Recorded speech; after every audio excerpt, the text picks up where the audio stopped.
Welcome to Wadsworth History on Film, a program presented by the Wadsworth Area Historical Society and designed to record the oral history for Wadsworth. I'm Ceasar Carrino, your host, and our guest today is Lesser-Laubaugh. Now, Robin herself, as you can see, does not fit our parameters for being on the program. She is not 75 or 80 years old, as you can see that.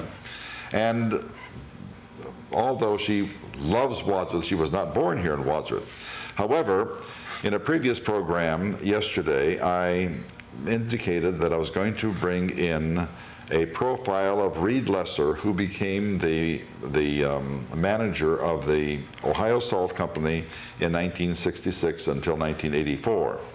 By so doing, we will have a complete list of all the people who managed the Ohio Salt Company in Rittman from 1931 to 1984, and for the past almost that many years there has been a Wadsworth influence there, Howard Young being one of them, and a very important one obviously, and his program was already aired this week, and then Reed Lesser. So Robin, before we start talking about Reed Lesser, how would it be if we talk about a little bit about Robin, to who she is and when she came here and what you remember and all those kinds of things. First and foremost, do you mind telling us when you were born and to whom you were born? Oh, okay.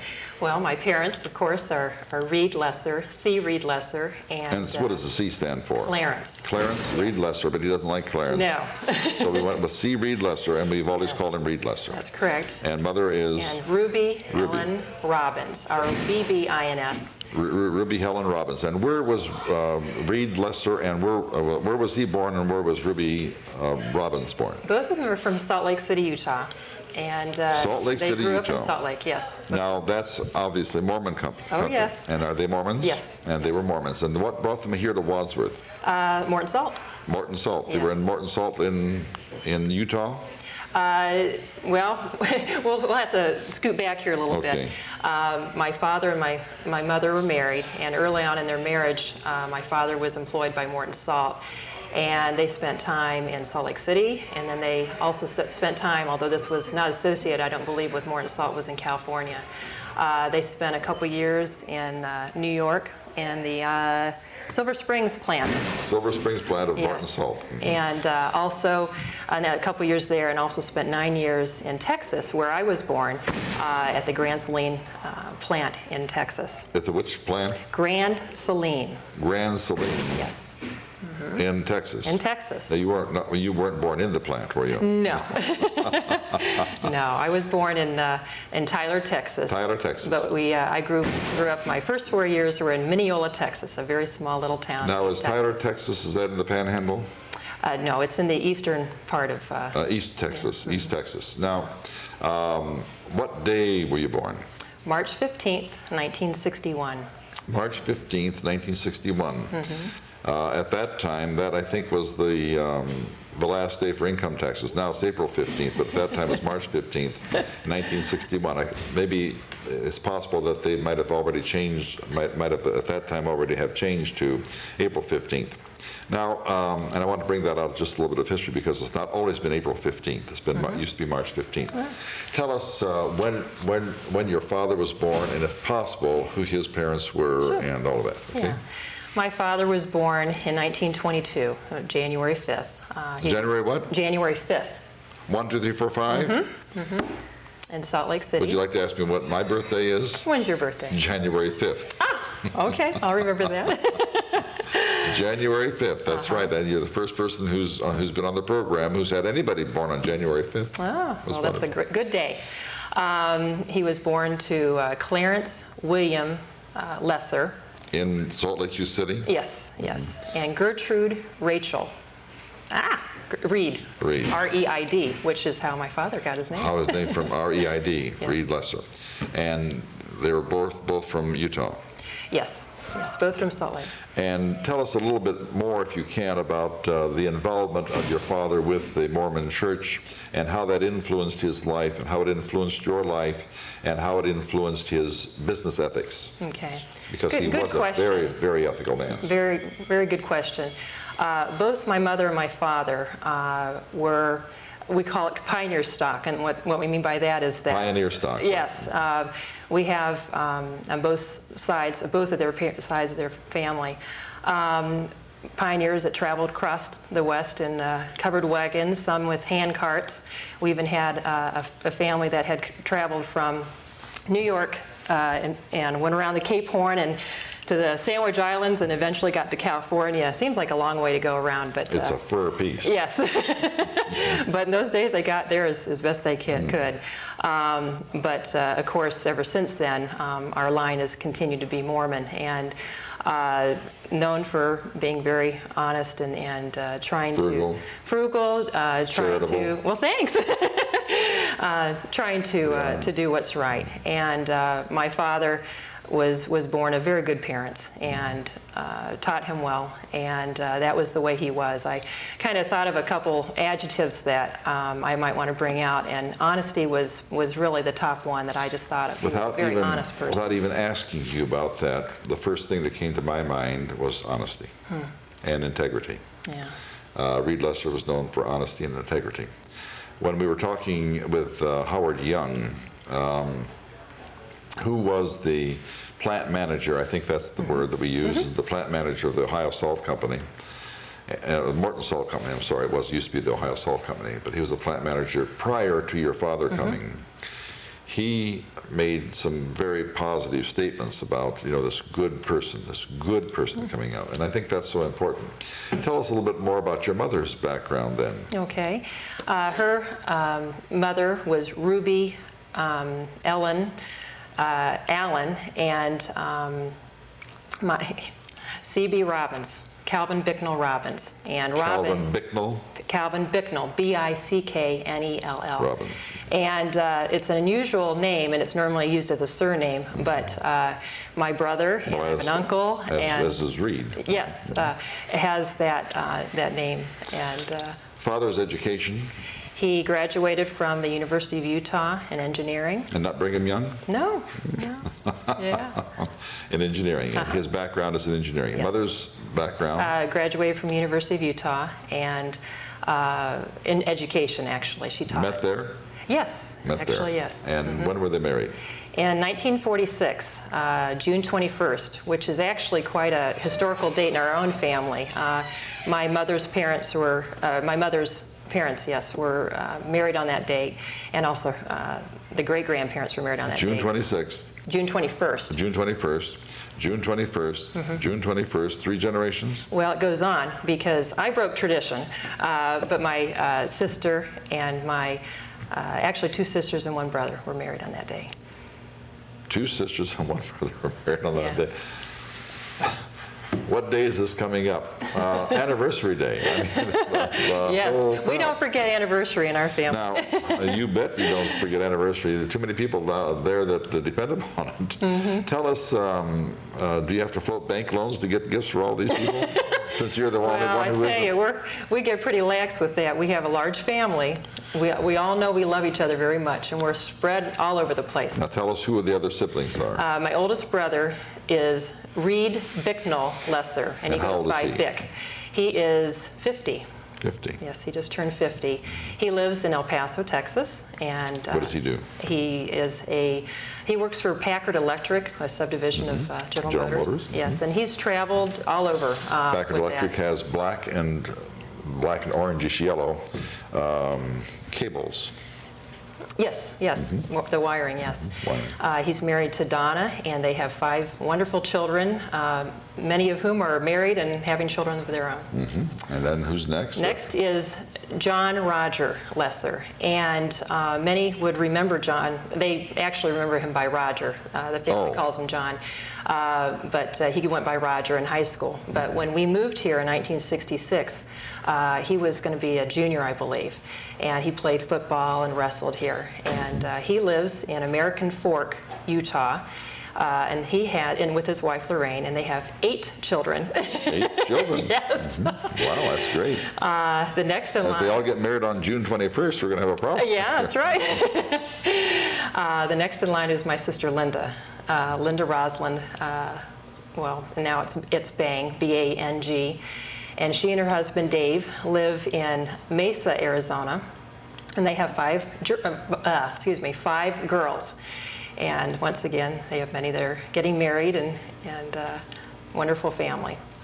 And then my next sister is Laurie. And is it L-A? L-A-U-R-I-E. Laurie, and you say Laurie rather than Laurie, yes, right? Laurie. Yes. And she and her husband Scott live in Florida, in southern Florida, and they have 5 children also. Now, you have good places of vacations, you have good places to stopping off points, but you have a rough time ever getting a reunion together. Yes, well, we've managed it actually just recently, 2 years ago, all of us, and of course, we only have 4 children, but everybody else has 5 and up to 8. It's quite a crew, and but we managed it not too long ago and had a wonderful time. And you are from... Are you the baby then? I'm the baby. You're the baby, and you are 38 years old. 38, right? And I'm married to Brian Laubaugh. And where did you meet Brian? Well, Brian and I met in a strange way. Patty Allen, who is a teacher actually at the high school as we speak, is Brian's cousin. And Brian's parents were originally from the Akron area, but due to his father's traveling with the military, they eventually settled in New Jersey.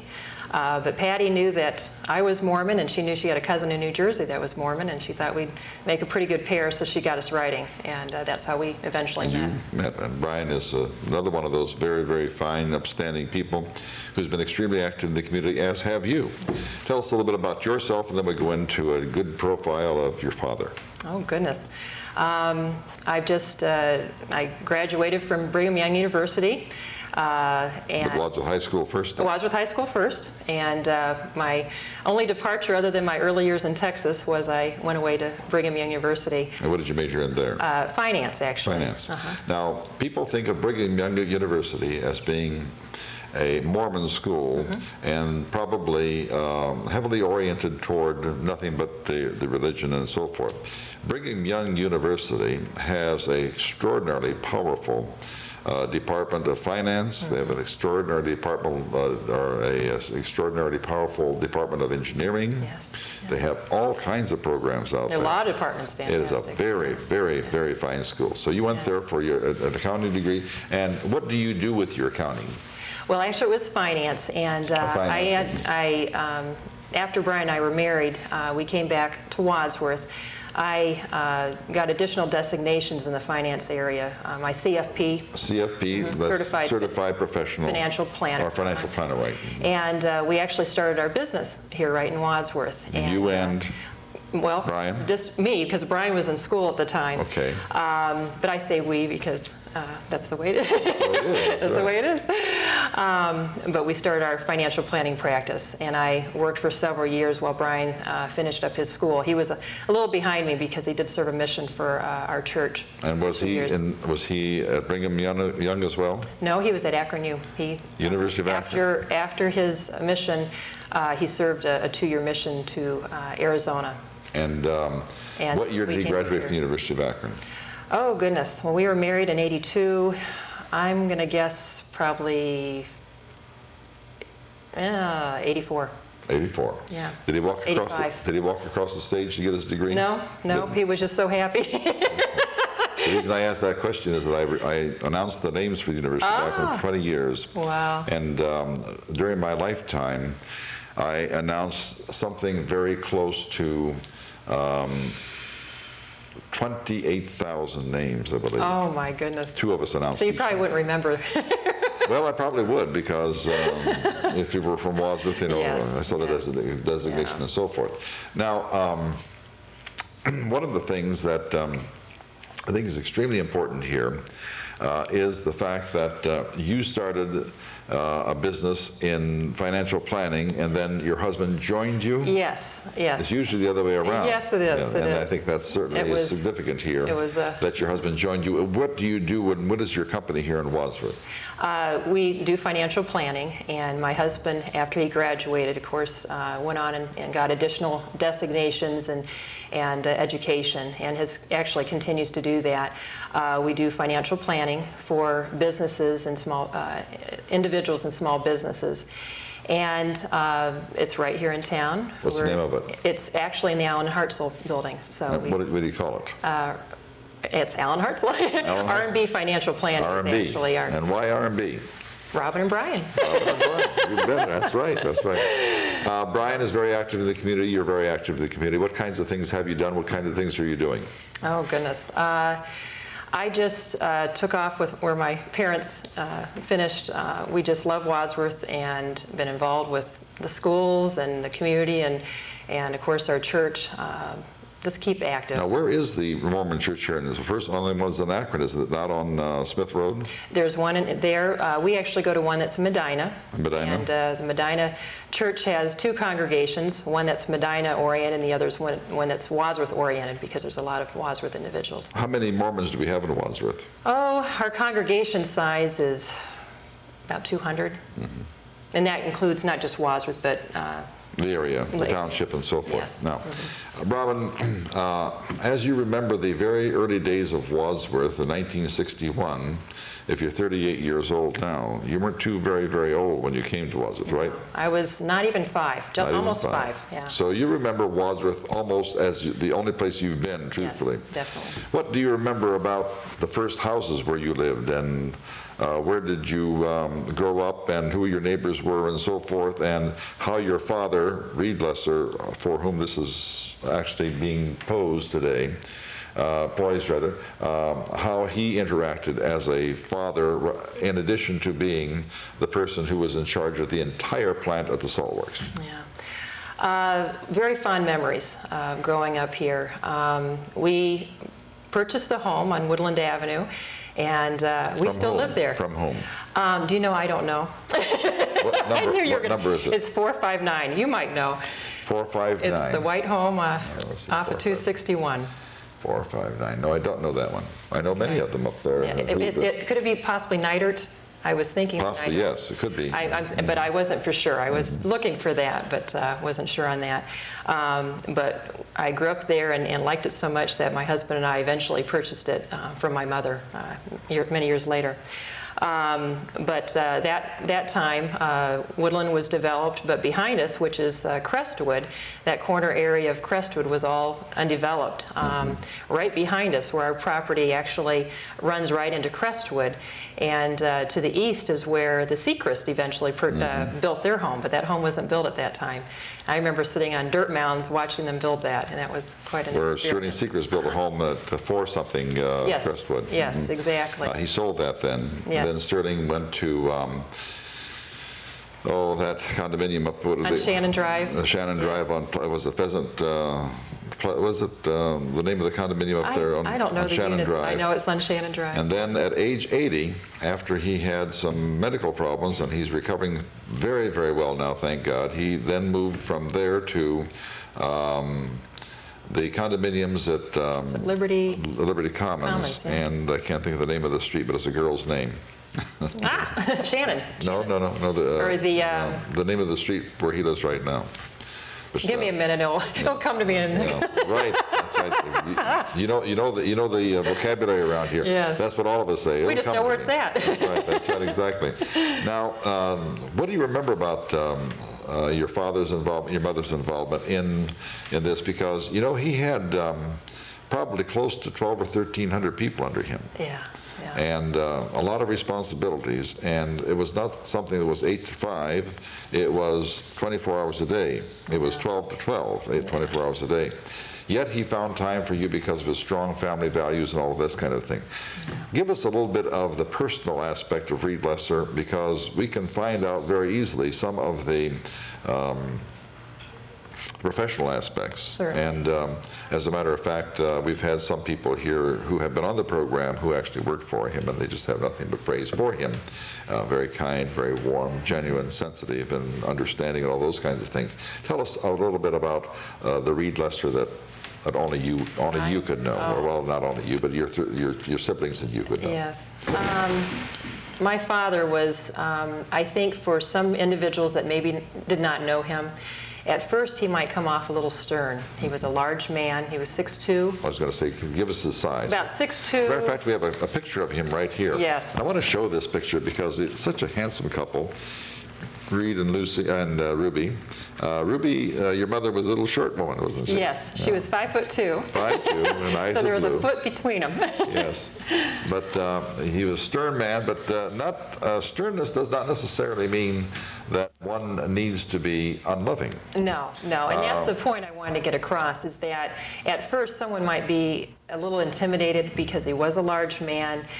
His demeanor at times maybe was a little more stern. His presence said, I'm in charge. Yes, and he did. He walked in the room and he took attention. But he was a very kind man and very considerate man and very generous man. He was a type of person that did many acts of kindness that individuals I didn't even know about, and I would find out and hear about later. Could you share some of them? I realize fully well that it's inopportune to ever mention any charitable things that you do, but if there are any that you can share, we would like to hear about them.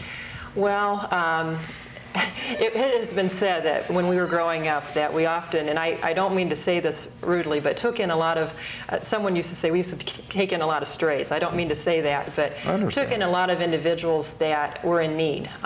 We had individuals, they were not related to us, but I remember a boy that I considered a brother, but he lived with us for about 1.5 years, and then later on his other brother came to live with us for 1 year. We had a young lady and her child that lived with us for I don't know how long, but I remember her well, so she lived with us for a while.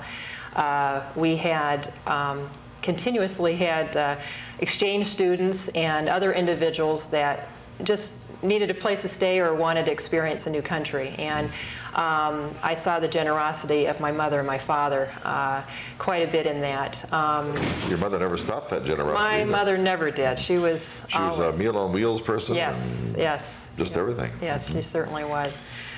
But often I would hear about even financially helping individuals over time that, of course, I would never have known growing up, but an individual would maybe mention something to me afterwards. So it's those things happen. Yes, it happened. And my he was that type of person. My brother Hank died, Henry, about 3 or 4 years, well, 3.5 years ago, and I was with him every day of my life, except when I was in the service, of course. And, I was with him, and we lived next door to each other, as it were.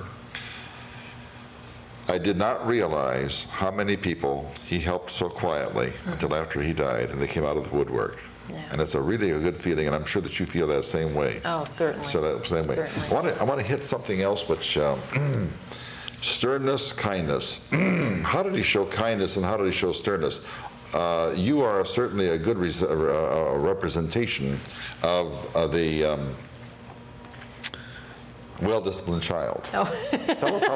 Tell us how he disciplined people. Now, it's hard to discipline a family of 5. Yes, it is. Particularly if 2 are boys and 3 are girls, because there's always that confrontation that comes, well, you let him do this and you won't let me do this. There's a double standard here and so forth. Did that become part of the conversation, or was it, there is no conversation about that, Robin? Yes, this is the way it is. Now, I think that's about how it was. My family's fairly spread out. My oldest brother's 13 years older than I. And what is kind of one of the things that we talk about when we get together is the differences as far as how we were raised between the oldest and the youngest. Because by the time I came along, there's 5 years between the next child, and I think I was raised a tad differently. But nonetheless, my parents were very fair. You knew when they said something, they meant it. Yes. And that was it. Now that's the administration. Yeah, I look at, growing up, I can remember one time I got a little spanking, and I deserved it. But other than that, I wasn't going to bed. I kept getting up, imagine that. Now, isn't that something? She didn't go to bed. My daughter just disappointed me horribly. She didn't go to bed on time. This is after the third time trying to go to bed. Put that in perspective. I've been in schools all my life, as you well know. Put that in perspective.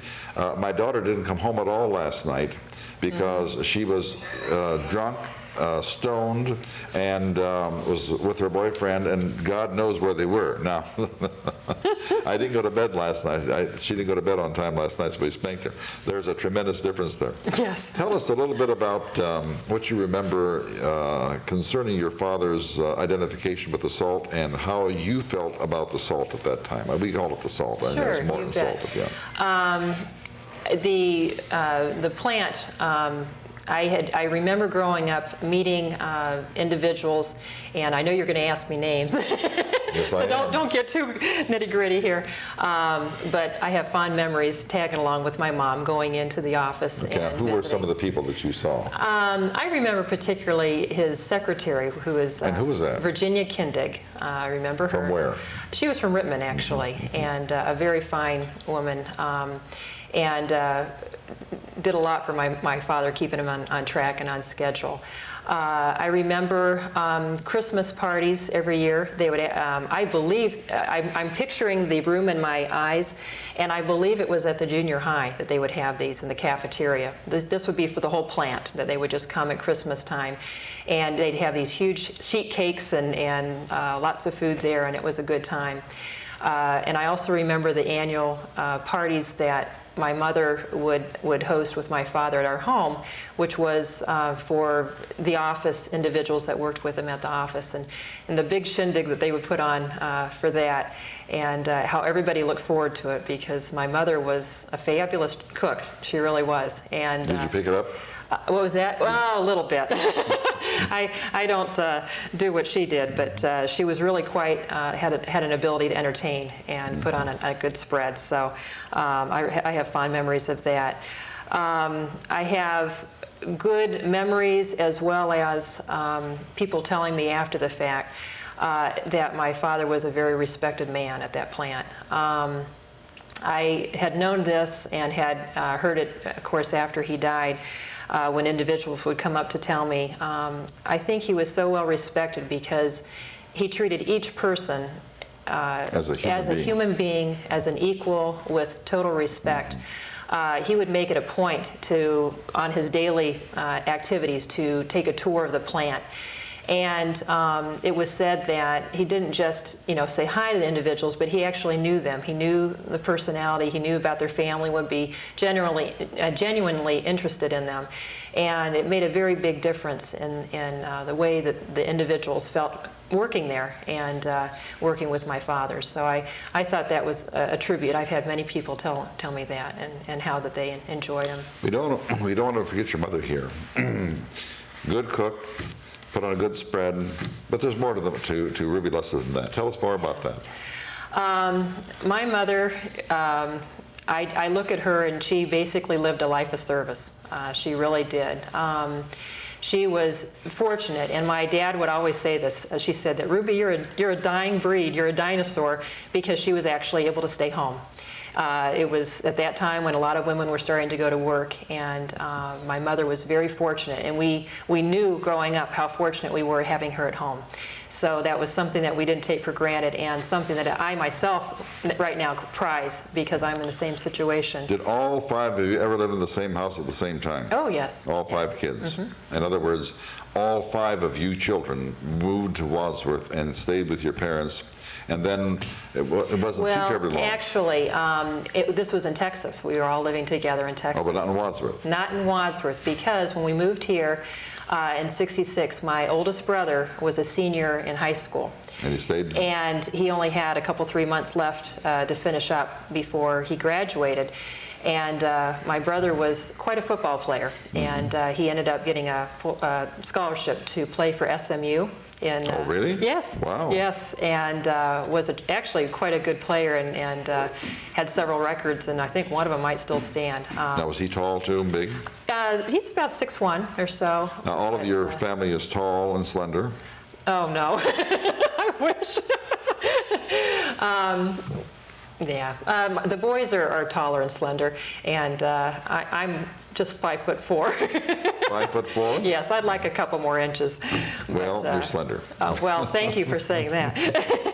Tell us anything else more about the salt. Okay, the salt. Gosh.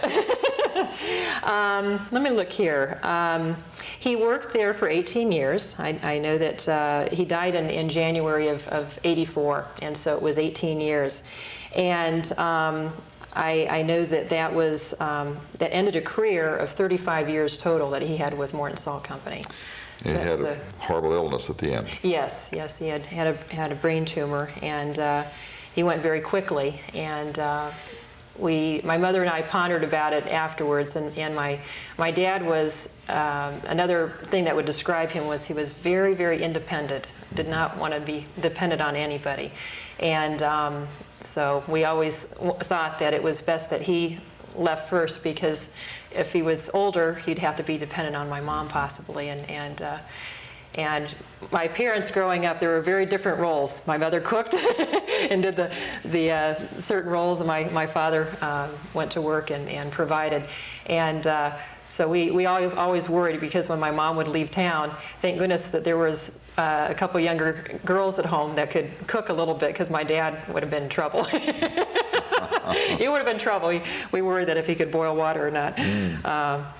But that was the only thing I can think of he couldn't do. He was pretty independent. He could do just about anything. He was born on January 5th, 1922, died Yes. January what? January 29th, So 1984. 1984. He died on my almost- daughter's birthday. Oh my, he was almost 62. Yes. So, yes. That was a very sad time. Yes. Pardon me. As you remember his years before he got brain cancer, what did you notice as a difference in the behavior patterns as time went on? You mean as far as his personality when I was growing up? No, when he got the brain cancer. Oh, goodness. Well, that's kind of the remarkable thing, is that my father was very active, and were very long-lived on really both sides of my family. They live well into their 90s. And of course, this is something that we certainly didn't anticipate.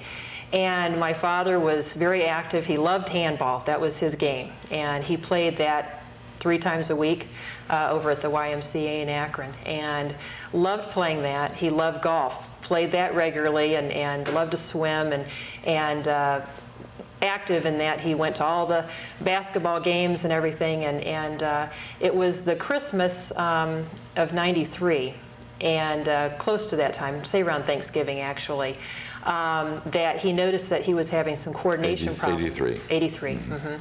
Having coordination problems with his left hand when he was playing racquetball, or excuse me, I shouldn't say racquetball, handball. And he knew that there was a problem. And so, of course, he went to the doctor. And he just had this indication that he was very sick. And the day after Christmas, we received the news that he had this cancer. And the doctors were just absolutely floored that he hadn't had any indication of this prior to it, because he had 3 tumors, one of which was the size of an orange, pressing against the thought process of his brain. Wow. So I look at it very fortunate that he didn't suffer, and that my mother was left in good hands, and we lived on, but we certainly miss them. How much longer did your mother live then after he died? Well, my mother's been just gone 9 more years, because she's been gone 6 years now. And there again, so unusual, because she loved life and was as energetic of a person as you would ever meet. She could run circles around me, just would never stop. And we'd work hard, and I was, Mom, don't you want to take a nap? She's raring to go. She wouldn't stop. And She was born when? she was born in 1923, April Fool's Day. April 1. Yes. April 1. In 23. And she died in 19... let me think here, March 9th, 1983, no, 1993, 93, that was when it was, yeah. I remember when she died. Yeah. Going back to the salt, you remember going down there, having parties at the junior high school and so forth and so on. When you became a teenager, did you want to work at the salt? Well, I've got a little bit of information on that. Actually, all of us did work there at the plant at some time. Even my oldest brother, Bick, had come back during summer college time, he came back and worked at the plant. And of course, that's hard labor. That's good working in there. And that was a wonderful opportunity for a college student to earn income, because that was a very good job and a lot of hours. And it was the history at that time to hire around 60 college students. And that was a good place to work, of course. As the years went on, I don't know what changed things, but they didn't require as many college students in the summer. So by the time they got to me, they only needed to hire 2 college students, and I was very fortunate to be one of those. So I worked one summer, and it did just happen to be the summer that they went on strike. And so I was only able to work for a couple months, and my brothers and sisters all think, oh, Robin, you're the spoiled one, because they worked many summers. And then the second summer, I worked for about a month, and then they laid me off. I said, my dad laid me off. So I didn't have as much opportunity to work there, but I did have a good experience there. With whom did you work? Oh gosh, I knew you were going to ask me that, and to tell you honestly, I can think of faces and see faces, but I just worked with them so briefly that hard to come up with names. What did you do? Well, the first year I worked in the sugar quick or sugar cure, which is kind of an itchy job, where you're putting bags and filling it. In other words, you didn't work in an office in a pushy job. No, not that year. In fact, my brothers and sisters, once again, they worked in that area. The second year, I did work in the shipping area for, as I said, about a month, and that was the extent of my career at Morton Salt. That was it. That was it. Tell us a little bit about your father's activities within Wadsworth. Okay. He loved Wadsworth, and I just thought of something that I might mention to you. Go, please do. In 1966, and to tell you honestly, I don't know the particulars of how this was arranged, but my father was actually transferred to Chicago, to the headquarters at Morton Salt. He was supposed to go to Chicago. But my dad and my mother, they loved small towns. They loved the ability to get involved in a community and make a difference. And they lived in a small town in Texas. In New York, they had lived in a small town and just liked doing that.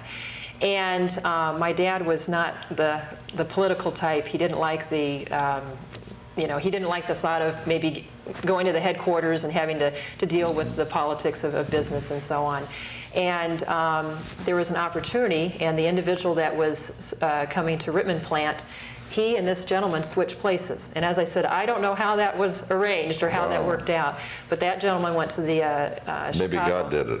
Who knows? You never know. And of course, it would have been a much better career-wise for my father to go to Chicago. But he knew what he wanted, and he knew what he wanted for his family growing up. And boy, are we glad we stuck around here. So are we, obviously. But I just put down a few of the items that I could remember what he was involved with. One was he was very involved with Rotary. He was a past president of Rotary, involved, and of course that's a wonderful service organization. And he was involved with Rotary from probably the early 60s all the way through his oh, yes, death. Definitely, yes. I spoke at Rotary in Wadsworth 13 times in my career over the past 35 years. Wow. And I can still remember your father sitting at this one table over here with one of the first tables with Charlie Jones. Is that right? Charlie Jones. At that time, Charlie was about 100 years old. Yes. And this would have been before women got into Rotary. Mm-hmm. Yes. And to start off the Rotary program, Nora Bell Weltsing-Honnert came in to play the piano. Mm-hmm. And I said to, I think, and I can't remember who the president was, maybe your father was president once, wasn't he? Yes, he was. He might have been the president, I'm not sure, but he was there. And I said, oh, as I saw Nora Bell come in, I said, oh, does Rotary allow women in their program now? And Charlie Jones, in his curmudgeon way, and I just dearly loved the man, he was just a great person. He was holding his fork and spoon like this, and he said, Rotary hasn't gone to hell yet. Oh, no. Oh. Oh. And I can't remember whether your father was sitting at the table or whether he was the president and was going to introduce me, whatever, but I remember his being there. Yes, yes. I recall him being on the Salvation Army board. He was on the school board. I remember that when I was in first grade, he was in the school board. Right, and tell us what happened during the years that he was on the school board in Wadsworth. The funny thing is I was so young, I don't have too many recollections of that. I do remember putting up signs. Putting up signs. Putting up signs and seeing my dad's name on these signs and thinking that was kind of weird. What about the high school? The high school, as far as being built. I know that later on he was involved with the gym committee as far as adding on to the gym. I know he was involved with the Recreation Commission, actually president of that for a time, when it was decided and it was organized to put the Steiner Youth Center up. He was very instrumental in that process. So that was pretty neat. I have here his chair. I saw this in a paper. It said he was a chair board of governors and the Wadsworth Rittman Hospital board. And I remember he was on the hospital board. Officer in the all sports booster. Very involved with local sports. Of course, all the kids were involved with sports. And my oldest brother, as I mentioned, played for SMU. And I remember my dad had this royal blue, their colors were blue and red, he had this royal blue suit and this royal blue hat with this red rim around it. And he would wear this suit to these games. And of course, SMU is a pretty good distance from Wadsworth, Ohio. Oh, but you bet. he About 2 went days, to, 2 days and of travel. I don't know how many games, if he missed any at all, but almost went to every game and would often drive. He and my mother would go to my brother Roger's football game because he was playing high school football at the time, go to that game Friday, get in the car immediately after his game and drive all night to wherever the game was and go to that afternoon game. And then occasionally he would fly, but very dedicated to see his son. Dedication. That is dedication. But of course he was very involved with the all sports boosters, and he of course attended all of our games, and I was a cheerleader, and so he attended the games. And here all this time I thought he was attending for me, but come to find out he kept going every year after year after year. He came because he loved Wadsworth sports. He was, and had those same seats for many, many years. Who else was a cheerleader with you at the time that you were cheerleader? Oh goodness, Laura Gillum. Laura Gillum, Jackie. up in Longview, isn't it? Yes, yes. Jackie Bannister. Jackie Bannister. Her parents lived on the northern part of Woodland at the time. Let's see here, Mickey. Oh gosh, Mickey Smith. Oh, Mickey Smith. I'm thinking of their maiden names and their married names. Let's see here. Gosh, I'd have to think for a second. Was it Mickey? Nancy Petter. Nancy Petter. Her father just died. Yes. Yeah. No, her brother. Her brother just died. That's right. Brother. Yes, right. Yeah. So, Teresa Parker was another. Teresa Parker wasn't Smith. Did they live west of town for a while? West of town. Trying to think. No, doesn't make a difference. Yeah, we had a good group, a real good group. Let's see here. I put down here, I know that he was one of the original individuals that was involved with the Firestone Bank. They made the charter for the Firestone I'm glad Bank. you mentioned that. I'm glad you mentioned that, because I even wrote down the individuals' names. and I'd like to have those names, Yes. because we're going to try to get the people who actually started the Firestone Bank to come in for our program, because I think it's extremely important that we have that part of the history. Who were the people? Walter Clark. Right, who's dead. Yes. Dick Krause. Dick Krause, who is not, but he's... travels a little bit, but he's available. Dick Krause was my teacher about 55 years ago. Oh my goodness! He was a teacher. Wow. Dr. Strimple. Yes, he's still around. And Arthur Catan. Yes. Okay, that's who I had down as the original that made the application. Yes. He also was involved with the Footlighters, and I grew up going to the musicals especially is what I loved, but I remember him being in, Oliver, Sweet Charity, and and How to Succeed in Business and all those wonderful As plays. you well know, Howard Baldwin, Howard Baldwin's a dear friend of mine at Yes. the university. Homer Baldwin did all of the taping of those and videos and so forth and so on.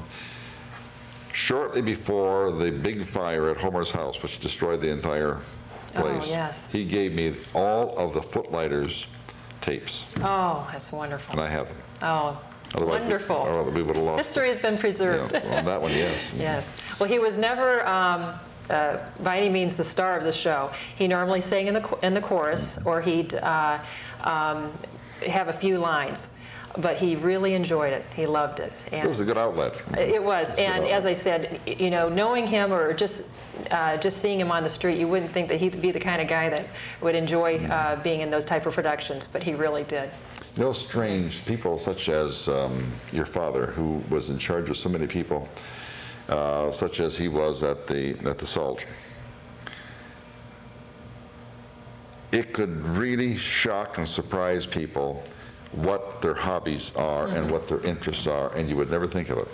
Believe it or not, and I won't mention the person's name because I don't have his permission to do so. I'm sure he wouldn't care. But we have a person who was an executive in one of the Wadsworth factories, who is quite old now, and his hobby is needlepoint. Oh my, yes, yes. And I think that's great. Yeah. That's great. You bet. I've never been very important, but my hobby is driving earth-moving equipment. Oh, you and my husband. And I love it. I love it. I love doing that, surely. my husband loves anything like that. Oh, goodness. Trying to think of anything else that his involvement.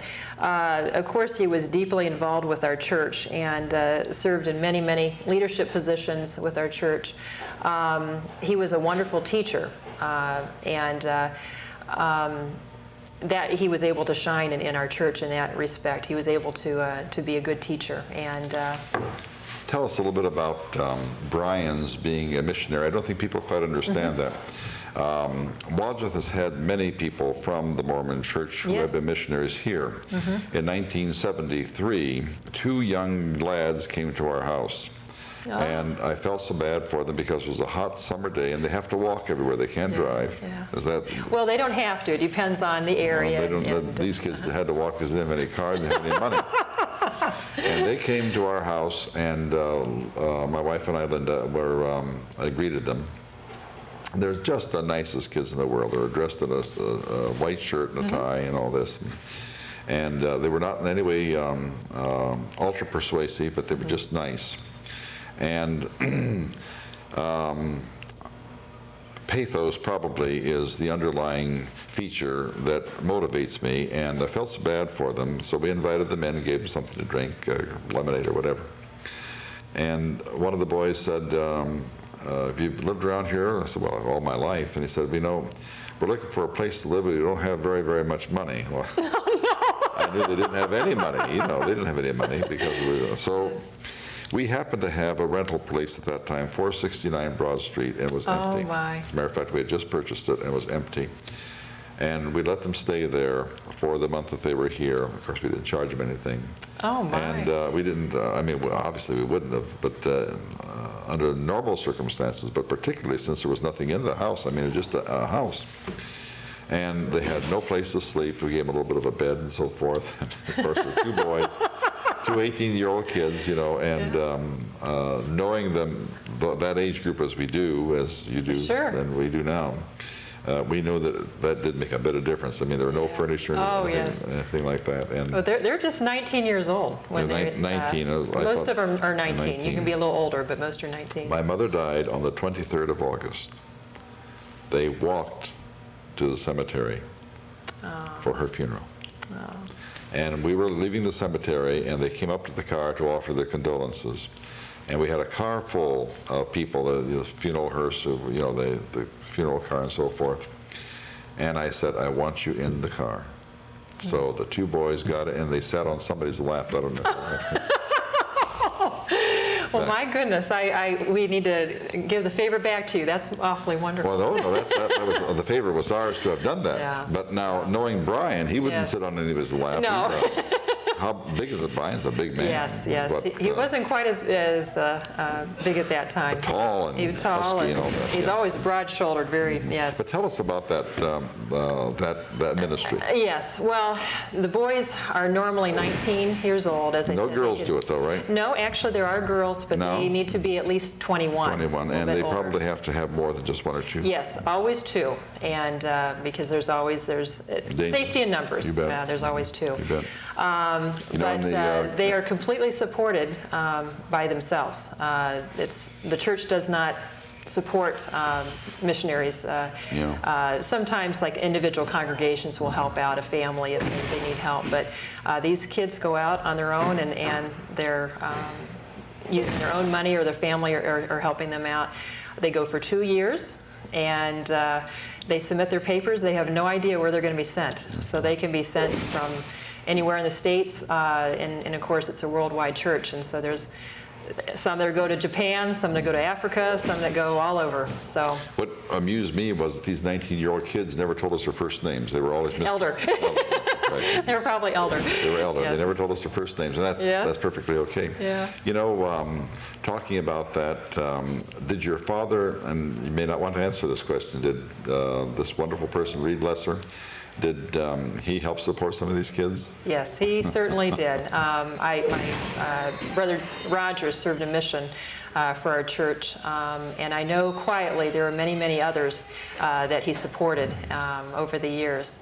My father did not have an opportunity himself to serve a mission. He was in the Navy. He graduated from college fairly early. In those days, you know how you can skip grades?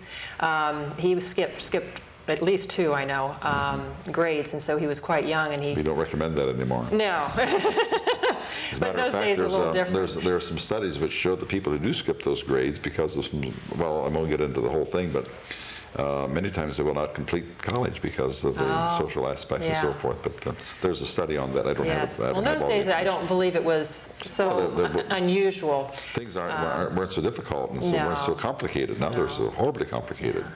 But after he graduated from college, this was during World War II, and so he was in the Navy. And actually, in fact, I wrote down a couple notes because my uncle wrote up a wonderful tribute for my father at his funeral. I just said here that he was selected to go to the Naval Academy at Annapolis, where he was made an officer, and then after that he was assigned to teach at the University of California. My uncle said that he spent several years in the Pacific under fire, and he saw action in the major invasions, spending most of the war on a large landing ship called the LST. Oh my heavens! Who was the? I have no idea. I wish I know you're going to ask me. But I do remember growing up, the one thing my grandmother used to say is that it was during this time that her hair literally turned white overnight. You bet. And you bet. Boy, there were some scary things. Yeah.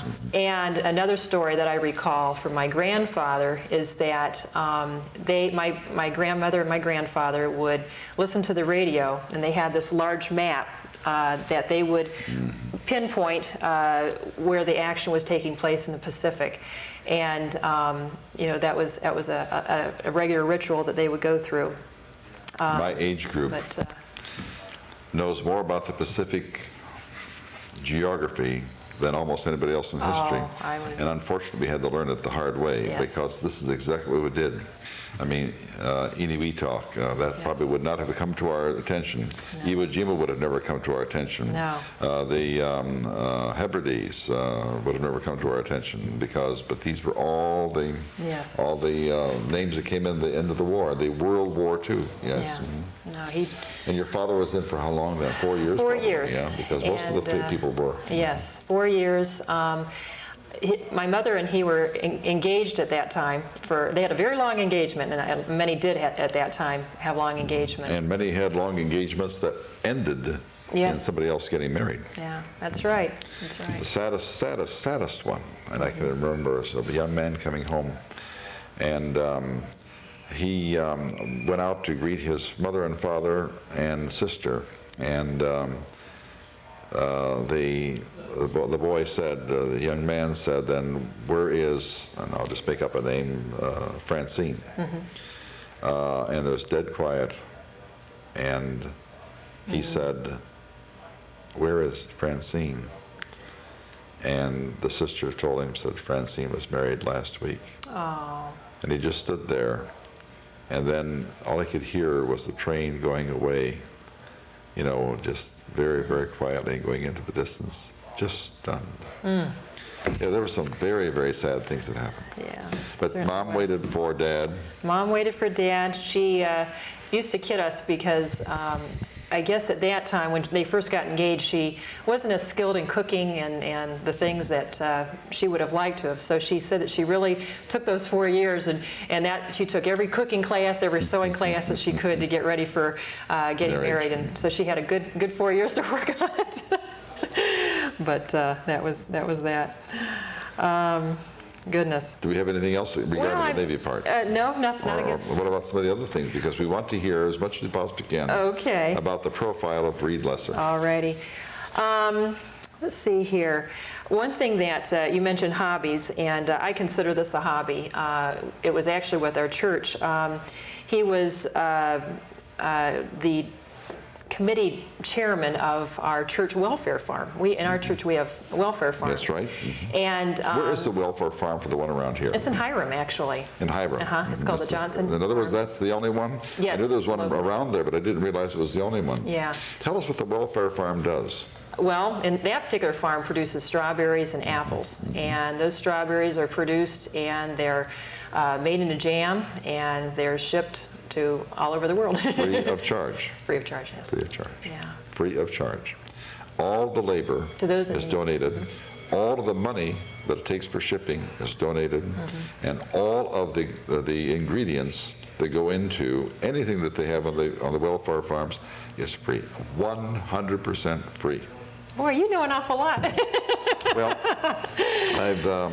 I'm a student of religion, and I've studied religions, the various religions throughout the world, and have a fascination for them. But in addition to that, I have had many, many, many contacts with Mormons over the years, and anytime I get a chance, I sit and talk with them to find out what it is that they do, you know, because I happen to be a very devout Roman Catholic, but a devout Roman Catholic then has to have the understanding that other people have the religions of their choice. That's right, and that's what makes the world go round. That's right. We're going to run out of time, but we need to get some more things about the Reed Lesser, the human being, vacations. Tell us about those. Vacations, oh goodness. Most vacations were spent going out west because most of our family was from there. But he loved the outdoors. That was one thing I remember growing up. And so we often would couple those vacations going out west to either Yosemite or Yellowstone Park, hiking. He loved the outdoors. He loved to hike. And, you know, as I'm mentioning outdoors, I can't not mention this, that my father, this goes along with his work ethic. He loved to work the yard. He loved to do that. And I'm happiest when my hands are dirty. Yes, and that's why I think he liked the church farm so much. It takes forever to scrub them and nice, so that the next day that I go to work, they look halfway decent. That's good. I think that's why he liked the farm so much. He just enjoyed that. I'm looking through here to see if there's anything else that... Well, then if you don't have anything, I have several questions more before we quit. Go ahead. Tell us about your relationship with the community in terms of the friends that you made in school, and are those friends still here, and what do you do with those friends? Oh, goodness. Well, I graduated with... a great group of girls and guys in Wadsworth. Many of them I see around town here and there. We have our 20 years. Lori Snoke. Lori Snoke, I know her very well. Lori Sullivan, Amy Jack, who, Amy Good, gosh, I just see lots of them running around. You're catching me off guard. Now, Amy Jack is a competitor, isn't she? Her husband's a competitor, isn't she? No. No, what does he do? He's an attorney. An attorney? I thought he was taxes. Oh, no. Okay. Jeff Hanna, of course, is our dentist, but he's a year older than I, and Lori's husband, Joe, is around. I see individuals that I remember from school, and all of a sudden they are coming back. Now, the reason I wanted to bring that up, we have only 15 seconds left, and that is, how did your father treat these girls and boys, and how did they react to your father, because he was an austere figure of authority? Our car was always the car that would take everybody to everything, and they loved my mom and dad, and they used to kid him a little bit because he was the way he was, and my dad would say something like, "Robin, could you go get me a toothpick?" And I'd jump and go get it, and my friends would look at him and they'd say, "Oh, he's just sitting there, why isn't he doing it?" And well, he's my father, I gotta go get it. And so they kidded me about it, but they knew he commanded respect. Robin, we've run out of time, but before we do, it's so important, I think, for us to say that the person who was brought to Wadsworth from Utah, New York, and Texas to run the salt company was brought here for another reason as well, and that is to bring a legacy which is going to live for a long, long time. The legacy is not only a person, such as in Lesser-Laubaugh, but the legacy is also in a way of living. The friends that you had were his children just as you were his children. The community was his community just as it is now your community. You're helping to shape it. The family that was his family is now our family, and we're so grateful. We're so grateful for this profile of Reed Lesser, and thank you very much for sharing it with us. Well, I appreciate the opportunity, I really do. I appreciate the opportunity of being able to brag a little bit about my parents. And you have everything to brag about, and we're so pleased. Thank you again. Thank you.